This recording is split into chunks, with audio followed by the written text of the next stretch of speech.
علامہ محاسبی رحمت اللہ تعالی فرماتے ہیں محبوں کی علامت یہ ہے کہ وہ محبوب کا ذکر کثرت سے دائمی طور پر اس طرح کرتے ہیں کہ نہ تو کبھی ذکر سے جدا ہوتے ہیں،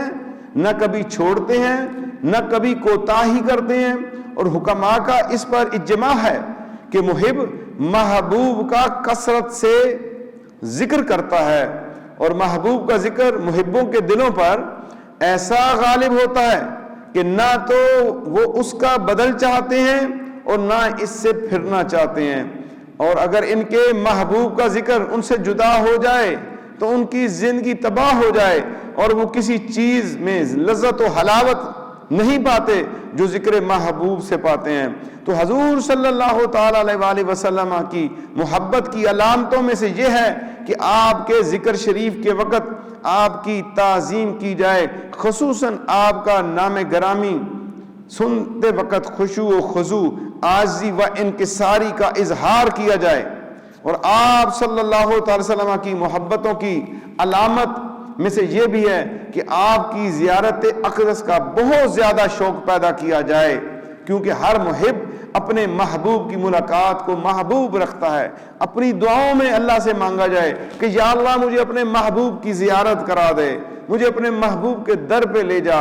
یا اللہ میری آنکھوں کو اپنے محبوب کے دیدار سے ٹھنڈک عطا فرما۔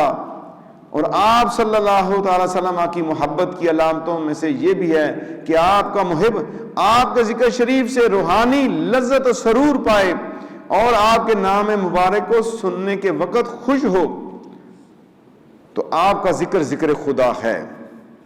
یاد رکھیے اللہ کے محبوب کا ذکر ذکر خدا ہے۔ حدیث قدسی میں آتا ہے کہ میں نے ایمان